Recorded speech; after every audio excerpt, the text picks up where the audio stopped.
Greetings, I'm Evan Swenson. I'm an author and a book publisher. I'm also the developer of Author Masterminds, sponsors of Readers and Writers Book Club.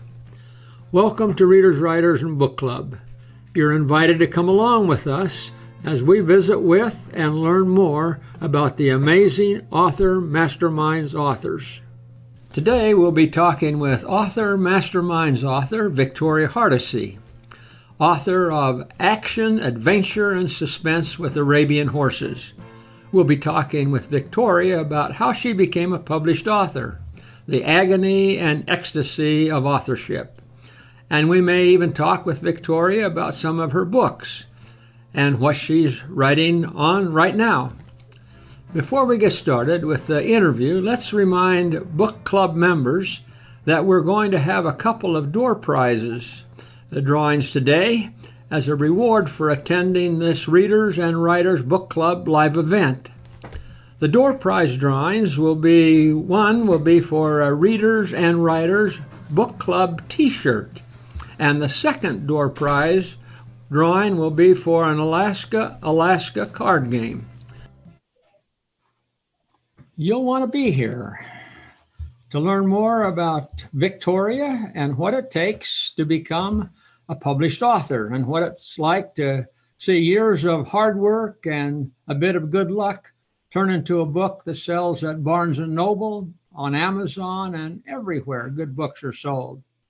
And don't forget about the door prizes.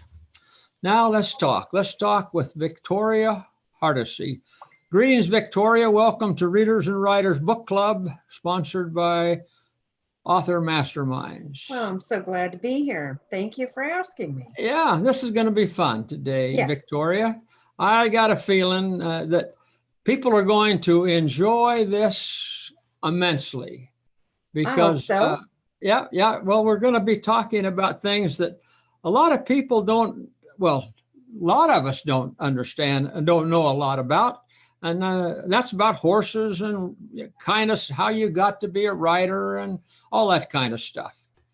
So let's start out here. I have a picture I'd like to show. Let's look at this right here. Let's see if we can't get this up here. Are we looking at your ranch? Yes. That's home. It worked. Yes. It's amazing when this technology works like it's supposed to. Yeah. Well, the sad part about it is you can't see the distance in this picture because we were having 30 and 40 mile an hour winds that day. Oh, this in the background, that's dust. Yeah, exactly. Because I thought that was Los Angeles smog or something back there. No, that's dirt, a lot of dirt. Because from the place where I was standing, you can see Mount Whitney. And that's about 275 miles from us. So tell us about this ranch. This is a 7.5 acre ranch. Is that what I'm hearing? Yes. And we actually have 3 barns. Plus we have the 10-stall mare motel you can see in the picture on the right. We have 2 arenas. There's one that's right outside in front of the main barn, which is the picture on the left-hand side. So that's the metal building. Is that a metal building then? That's your ranch. Yeah, that's an indie barn that's metal and wood. Okay. And they have wood cores in the panels, and so this is also a picture of your ranch. So this looks kind of the other way, more to the right. Is that right? I was trying to get down to the back, but the funny thing is when we bought this ranch, there wasn't a green thing on it anywhere except one scrawny apple tree. And I was up on my roof trying to take these pictures, and the trees have grown. It's kind of amazing. They're like 40 feet tall now. So you can't see the back of the ranch. So how long have you owned that spread out there, ma'am? We bought the ranch in 1990. And we bought it. We were living in Riverside, and we had 9 horses, and I only had 8 stalls at home. So in order to bring the last horse home, we had to move. So we went looking for a bigger place, and that's what we found. So we got some people that are coming on here and talking with you today. Victoria, I anticipate we'll have some more as they come in a little bit later. Gordon, he likes your place, thinks it's a pretty place. I know Gordon lives in Alaska, been in California. I suspect he'd much rather be in Alaska. But your place, he might like to be there. So you bought this in 1990, you said? Yeah. Okay. So this picture I'm going to show right now, this was a little bit before 1990. Victoria, tell us about this picture. Oh my goodness, yes. That was one of my grandfathers. Oh, I had okay. two. And that's you and your grandfather? Yes, that's me with grandpa. Okay. And he was one of the ones that fed the horse fever. Because if I smiled and grinned at him, I could get him to take me to the pony ride in the park. And we tried to do that. Well, I had two grandpas, so I could get 2 trips out of that. And almost always get a stopover at Tasty Freeze, for an ice cream I could wear home. So what did Grandpa have to do, if anything, with horses or with riding? He really didn't. This is going to sound harsh, but true. My grandfather was sold by his mother and dad to a farmer when he was 6 years old. Really? And he went to work on a farm. So he worked from the time he was 6 years old. Was it a good bargain they got, or what? I thought slavery went out a long time before that. I was kind of surprised about it, but yeah. He was always a hardworking man, and he got married and had a family, and my dad was one of his sons. Wonderful. And he had a good work ethic, so he passed it on to his children. So so the question is what did he have to do with horses and with riding? Not writing. Right. As in making books. Oh, in making books. Yeah. My grandpa was a reader. Just unbelievable. His favorite writer was Zane Grey. And he read everything Zane Grey ever wrote, and he read him at least 5 times. And he just, when he was sitting down, he had a book. He didn't watch TV. And he really didn't talk a lot. He read.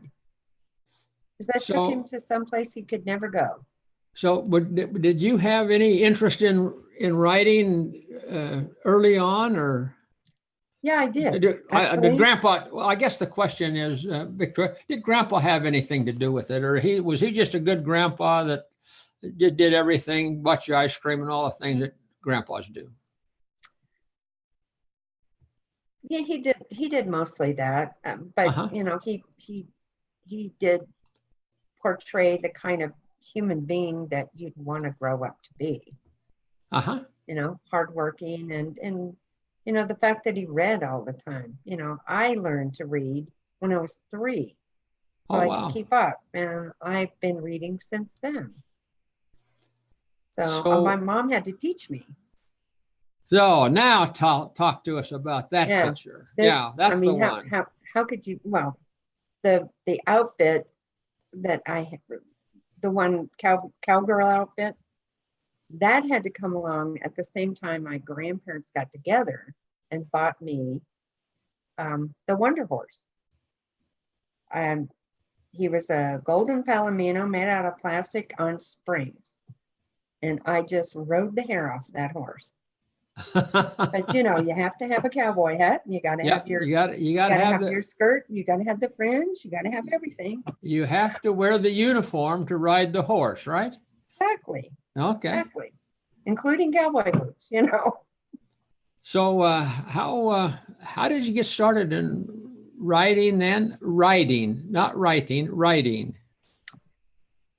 Well, my grandparents would take me to the park so I could do the pony rides.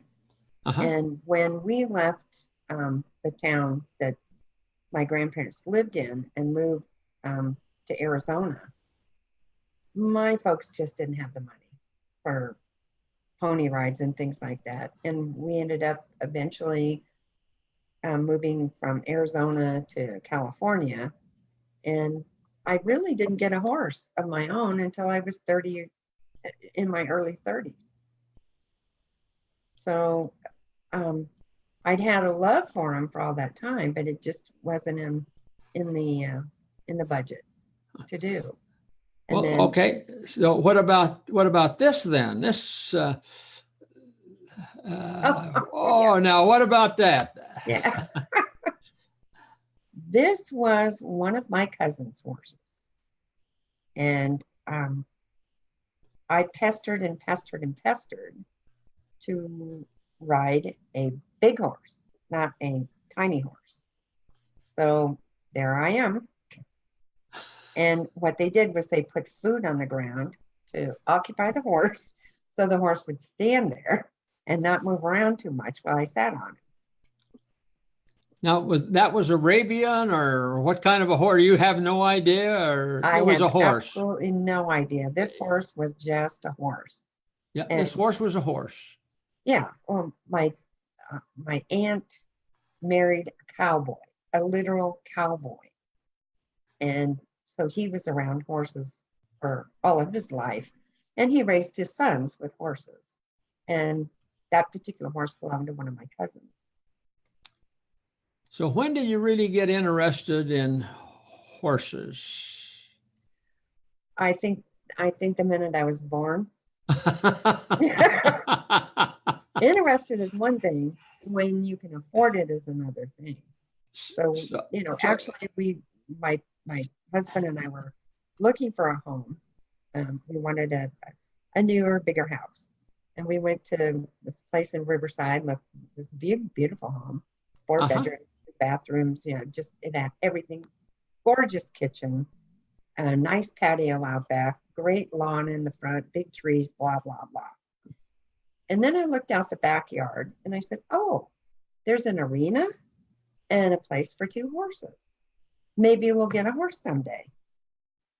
It took about 6 months. That's kind of getting the cart before the horse. Yeah, but it was pretty funny because we bought the house in 1984, and by the time we left there to come up to the ranch in Pinyon Hills, we had 9 horses, and we only had 8 stalls at home. Oh my gosh! Well, what's this, Victoria? That's my first Arabian. That was really his registered name was El Castizo, but everybody called him Casey. He was born the same year as my granddaughter. Her name is Cassandra, so she's Casey. So I have a question about this. Is it necessary to have your mouth and your tongue hanging out in order to control Arabian horses? Is that part of the trick of breaking them and all of that? No. Well, he was an orphan. And he was about 2 months old. So we put him out in the arena, and I went out to play with him. He didn't have a playmate. He didn't have a mom to chase around, so he chased me, or I chased him. And my husband just happened to catch this one. Victoria, how does a horse become an orphan? The mother dies, or in Casey's case, his mother was colicky just before she foaled. And the day after she foaled, she was really badly colicky. So they took her to an equine hospital, and she had kidney stones. So they had to do surgery. And when she came back, she was bandaged, and they couldn't allow the baby with the mother. So he was kept in a separate stall, and they did the every 2 hour feedings like you do with any baby animal. And they did that for about 2 months and decided that it was more than they could handle. They were breeding 75 or 80 mares a year. So they had mares coming and going all the time.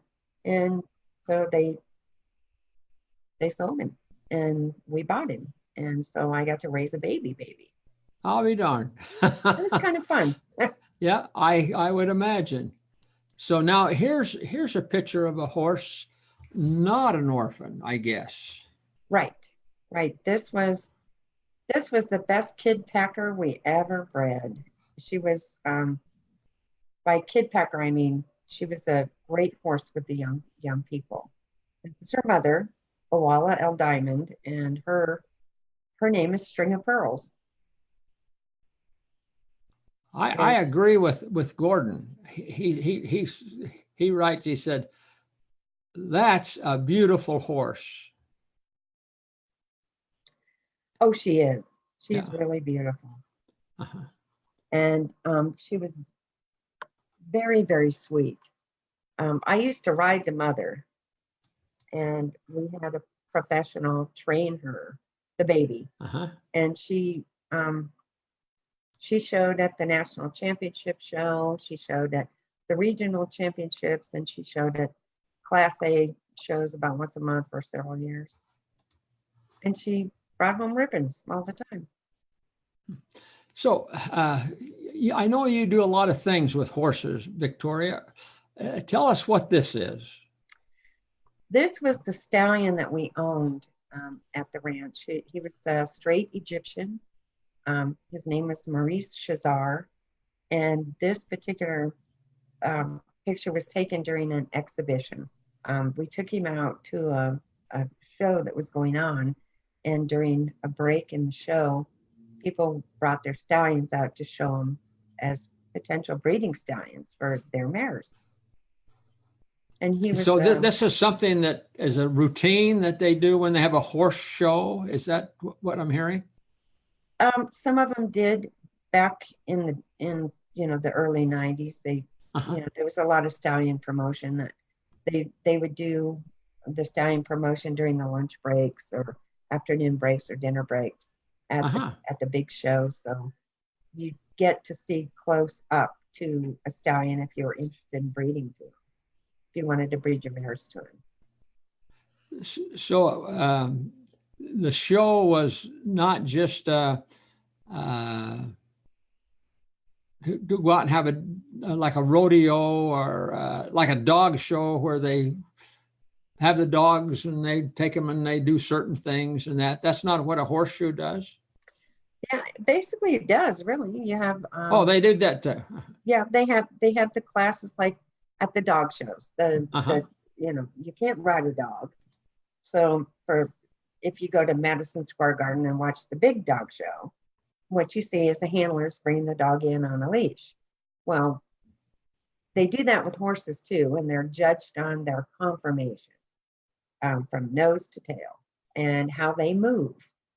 And that's one of the classes that you have in a horse show. But, horses do more than just look pretty, or they should. So, they have classes for the Western division for people that ride Western pleasure, Western dressage, cutting and reining and things like that. They also have the English division, which also includes hunters, which is you know what a hunter is. I mean, you think of the fox hunting in England. They would go out in the woods through everything. They go over fences and they do whatever. But it was a specific style of riding, and they do that in the show ring now. Okay, I got it. Yeah, thank you. So tell us what this is, Victoria. This looks very tender. This was the first baby we had born. The other horses that I had, I purchased babies or a slightly older baby. And this was the first one. We waited up, probably 2 weeks, no sleep, waiting for this mare to decide to do her thing. And I was trying to help this baby stand up. This is the delivery room? Is that what that is? That's what it is. That's okay. The delivery room. Yeah, I got it. And she had just been born. She was still wet.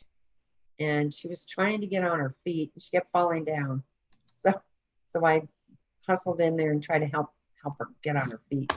You know, they have such long legs, they're like stilts, and they don't know what to do with them. Yep. That sounds like the moose in our backyard, Victoria. Oh yeah, when they're born, they've got those great big long Yeah. legs. They don't know which way they go. You know, if they're pointing forwards or back. Well, Carl asks a question, and I have a video here that kind of goes along with that. And so let's look at this video. Sure. And Carl wants to know, I guess, what's the difference in the spines of Arabians versus quarter horses? So let's look at this video. Sure. And then maybe you can explain to us. This is not Arabians. This is quarter horses?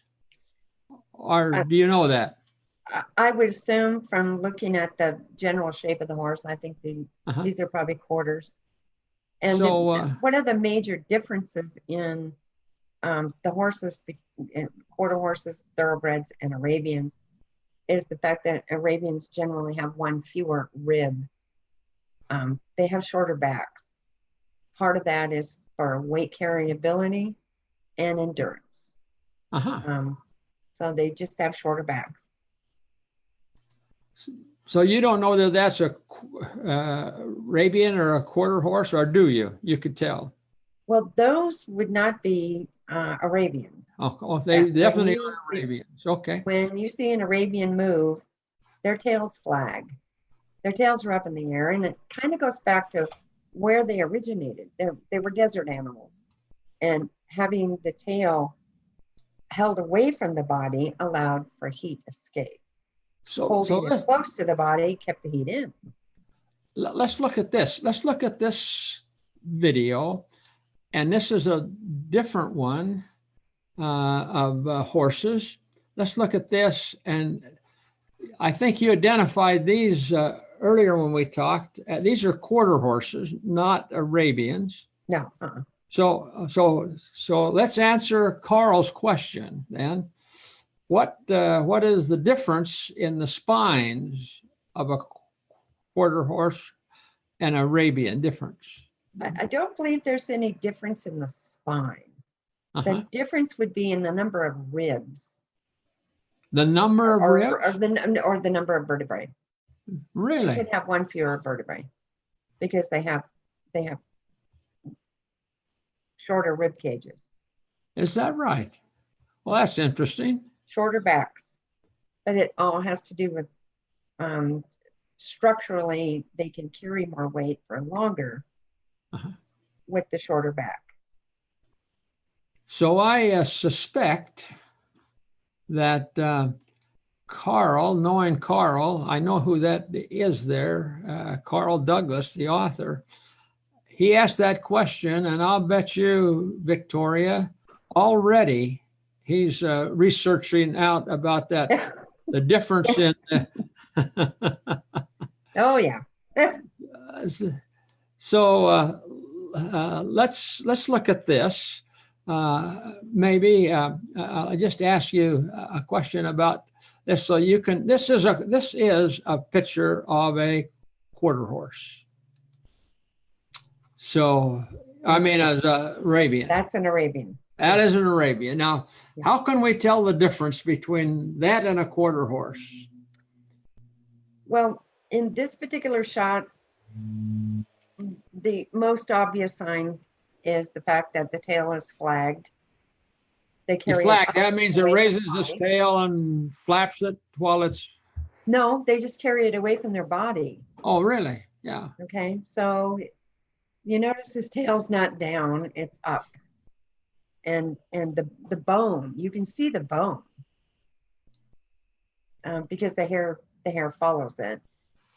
In addition to that, it's the shape of the face. He's got what they call a jibba, and that's a bulge between the eyebrows and between the eyes, and his face tapers to a teacup muzzle. Now, on the left hoof.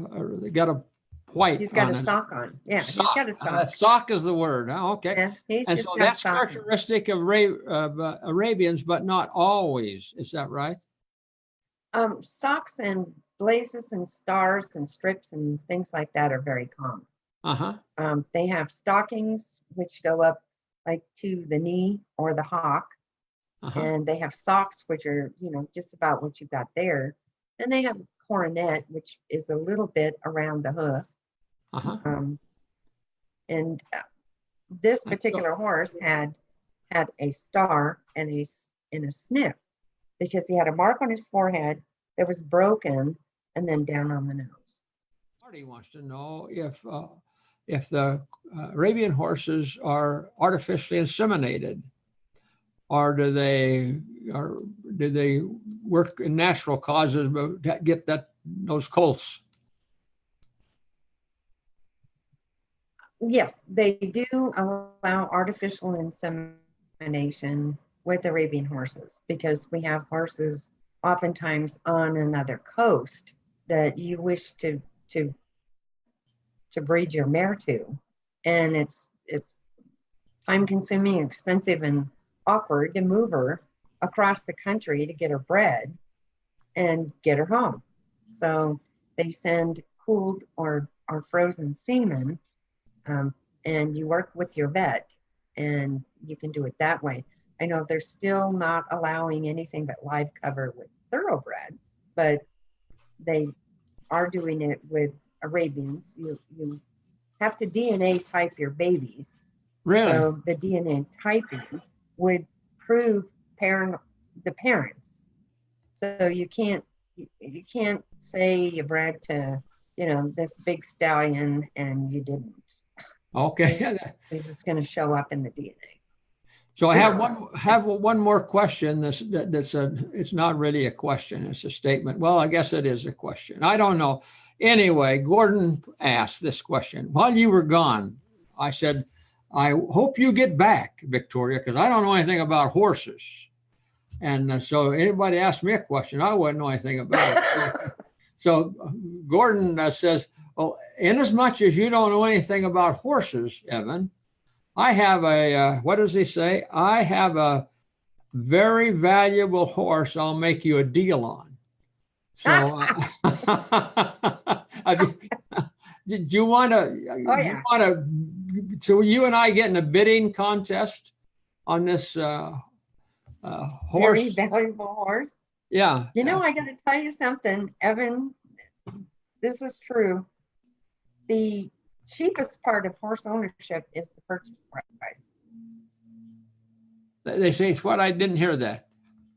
The cheapest part of horse ownership is the purchase price. Oh yeah, I don't doubt that. You don't want to take a free horse. Oh yeah, I know. I understand that. So Gordon, forget that deal. Neither Victoria or I want a deal. So if you got a deal on it, you're going to have to go stand on the corner for somebody else, not us. We're not going to do that. So got that out of the road. So Victoria, I started to talk about these 5 books. Here's 3 of the 5. You've written another one. I can't remember the name of it. Desperado. And Desperado. Yeah. And then we've got Freedom. Is that it? And the new one is Freedom is coming in. And so let's talk about this. Ben. You've got 5 books, and that's just in what, 2 years? A little over 2 years. Five books. So I've already started the 6th one. Yeah. So you're not 18 anymore, Victoria, and you're not 3 when you said you started reading books and wanting to write. So tell us how someone got from a 3-year-old that wanted to write to a mature adult that now has published 5 books in the last 2-3 years. you've become an instant success, not as a 3-year-old, but as a mature adult. How did you get there? Actually, Nancy, my co-writer, Nancy and I have been friends for 55 years, at least will admit to. And we've been best friends. And I know she has an autoimmune disorder on the transplant list for 2 years. She came off the transplant list when her. And 6 months later, I was diagnosed with cancer. So it was while I was undergoing chemotherapy treatment that she called me up, how do you feel? Because the answer to that question is always terrible. And I had wanted to write forever, and I just never,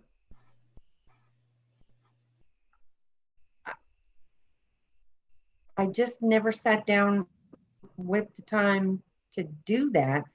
And she and I started talking about it, and we banged out Prince Ali. It took us a while because life gets in the way. She had some things going, but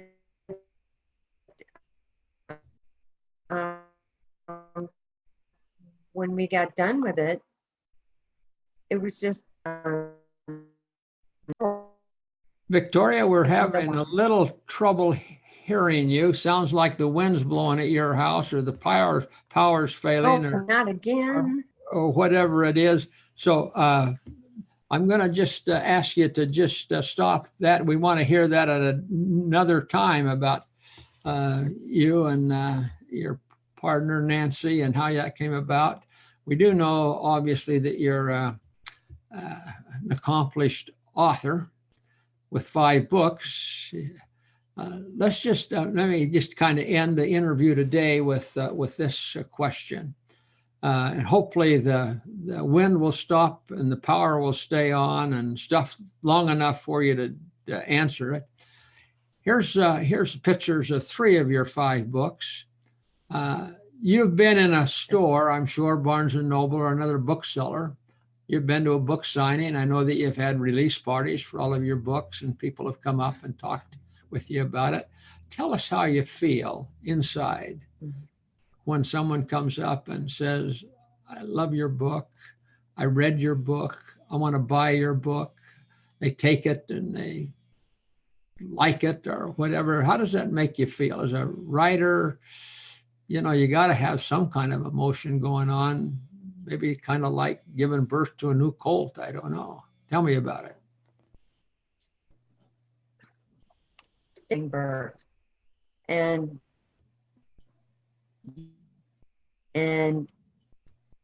it just touched.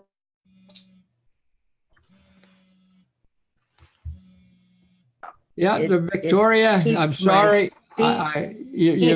You've just gone away, and we just can't hear you. Would love to have you do that.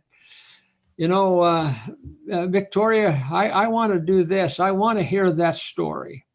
And so we're going to just end today because we just aren't able to do it. Was this any better? Like we wanted to. It's just the sound's breaking up, and we can't hear and understand you. And we really want to do that. That's the story that we want. We'll come back and get that story. Yeah. We're going to add it here. You want to try one more time? Okay. And let's see if it'll work. And then just tell us how you feel. And if not, why we'll just sign off.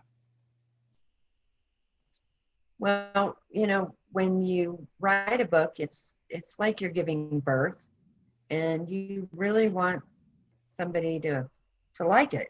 Like, you would certainly not want somebody to say you had an ugly kid. When they say nice things about your work, it makes you feel good, and it keeps it down and write another one and another one. Yeah. And another one, and I like it.